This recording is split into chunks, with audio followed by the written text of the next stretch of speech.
सनातन धर्म की जय हो। संपूर्ण रामायण भाग 135। आज हम सुनेंगे राम दरबार में सीता जी का पृथ्वी में समाना। तो कल हमने सुना कि रामचंद्र जी ने सीता जी को सब लोगों से हटकर, किसी को पता ना चला, और ये आदेश दे दिया कि हमारा काम अब यहाँ से पूरा हो चुका है पृथ्वी लोक से, तो अब आप पृथ्वी में समा जाइए। तो अब आगे सुनिएगा। जब सीता जी से सारी प्रजा क्षमा मांगती है तो सीता जी क्या कहती हैं? अब क्षमा मांगने के कारण सब दूर हृदय की व्यथा हुई, मैं हुई यहाँ की साम्राज्ञी, यह प्रजा वही फिर प्रजा हुई। अब तक मौखिक बात थी भ्रम करने को चूर, अब आंखों से देख कर संशय कर दो दूर। माँ पृथ्वी यदि स्वामी तज प्रश्न, माँ पृथ्वी यदि स्वामी तज पुरुष न निरखा, और तो तुम अपने गर्भ में दो सीता को ठोर। सीता जी पृथ्वी से ये सब कह रही हैं, तो क्या होता है फिर? सुनते ही फट गया तक्षण वह भूभाग, जग ने देखा सती का यह प्रभाव बेलाग। पृथ्वी फटते ही उसमें से सुंदर सिंहासन प्रकट हुआ, देवी स्वरूप में दिव्य तेज साध्वी सीता के निकट हुआ। धीरे धीरे सब हुआ मिटा भेद दो दो तन का। क्या हुआ कि धीरे धीरे सब हुआ मिट गया भेद दो दो तन का। पृथ्वी प्रवेश प्रारंभ हुआ यूं शक्ति सहित सिंहासन का। जब सीता जी सिंहासन पर बैठ गई तो वो पृथ्वी में समाना शुरू हो गया। प्रभु ने दंपति प्रेम की फिर दिखलाई शान। श्री रामचंद्र जी ने उनको आदेश दिया था कि आप पृथ्वी में समा जाइए, लेकिन मनुष्य रूप में वो थे, तो ये सब दिखाने के लिए उन्होंने फिर से क्या किया कि प्रभु ने दंपति प्रेम की फिर दिखलाई शान, दौड़े उस छवि की तरफ छोड़ सभा का ध्यान। बोले जाती हो कहाँ तज राघव का साथ, ये कहकर उस मूर्ति का पकड़ा दायां हाथ। इस झांकी ने विश्व भर पर डाला जब ही प्रकाश, जय जय सिया जय राम की गूंज उठा आकाश।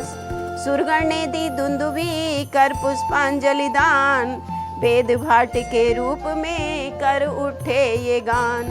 तो क्या कहते हैं वो? पति धर्मिणी पितु प्राणाम, पति पवित्राम पुण्य वर्धिनीम, भक्ते न्युगामी वयम सर्वे जानकी राम वल्लभात्। सीता नाम वे सदाचारः यथा प्रतीत्यता प्रदिशिता, चंद्रिकाम रामचंद्र से जानकी राम वल्लभात्। तो जगदम्बा का हो चुका पृथ्वी मध्य पयान, मेहमानों ने भी किया निज निज गृह प्रस्थान। जो वहाँ पे ठहरे हुए थे वो भी सब अपने अपने घर चले गए। नए शासकों ने लिया कर में शासन काज, अटल हो गया विश्व में सत्य धर्म का राज। रघुवर भ्राताओं सहित कर सरयू तटवास। जो श्री रामचंद्र जी थे वो भाइयों के सहित सरयू के किनारे अपना वास करते हैं, और क्या करते हैं? जग से एक प्रकार का ले बैठे सन्यास, दीन दुनिया से दूर हो गए। जो माया से बाहर होकर आध्यात्म आत्म पद लेता है, पर दुख जिसको देता है दुख, पर सुख जिसको सुख देता है। जो अपनी ज्ञान रश्मियों से भूले को मार्ग दिखाता है, अपना सुधार कर चुकने पर जो जन सुधार को जाता है। वह ही सच्चा सन्यासी है, उसका ही जीवन जीवन है, इतिहास काव्य में सदा अमर रहता उसका ही वर्णन है। अवतार जगत पति ने लेकर यह सब रहस्य बतलाया है, अब अंत समय सरयू तट पर चौथा आश्रम दिखलाया है। यह अंत समय सरयू तट पर चौथा आश्रम दिखलाया है। तो नित्य आत्म अध्ययन था, नित्य साधु सत्संग, सन्यासी रघुनाथ का था अब ये ही ढंग। जो भी आता था वहाँ उनके दर्शन काज, समझाते थे आत्मपद उसको श्री रघुराज। इस भांति बहुत दिन तक प्रभु ने भक्तों के लिए कृतार्थ किया, परमार्थ दिखाकर दुनिया को मानवी चरित्र चरितार्थ किया। तब एक दिवस इच्छा कर ली साकेत धाम को जाने की, नटनागर के पट को उतार रंग स्थल से हट जाने की।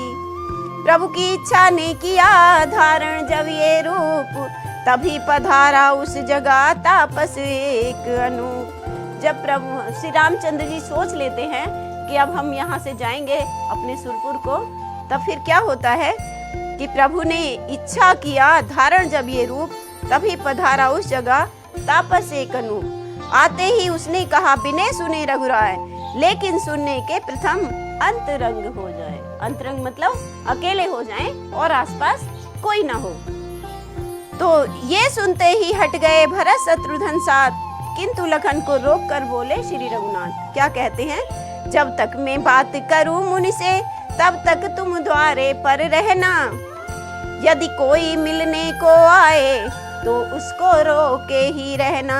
यद्यपि आश्रम में रोकथाम अनुचित ही समझी जाती है, पर क्या करिए इस मुनिवर की हटवी तो रखी जाती है। जो आज्ञा कहकर किया लक्ष्मण ने प्रस्थान, तब तापस कहने लगा सुनिए दया निधान।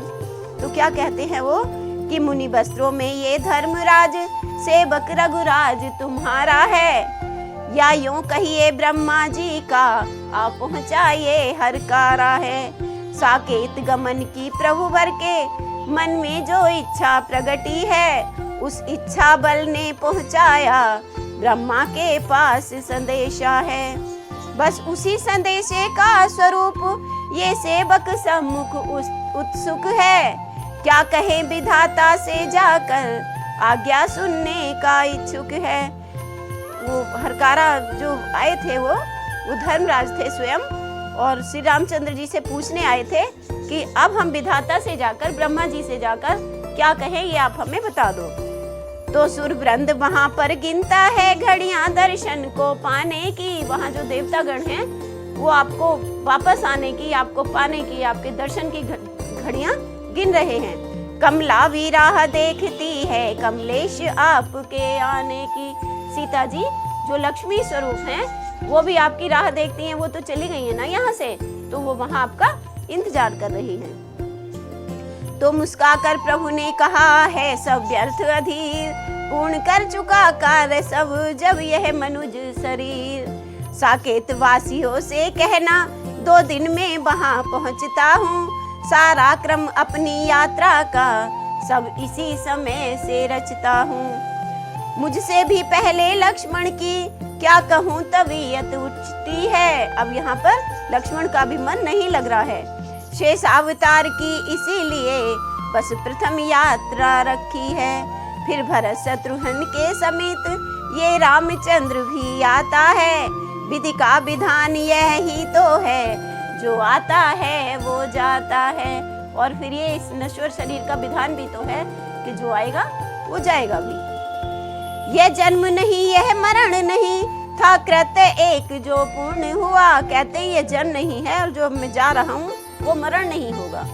यह जन्म नहीं वह मरण नहीं था कृत्य एक जो पूर्ण हुआ। हो गया भूमि का भार हरण, राक्षस दल का मद चूर्ण हुआ। पूरी कहने भी नहीं पाए थे प्रभु बात, वापस आए द्वार से तक्षण लक्ष्मण भ्रात।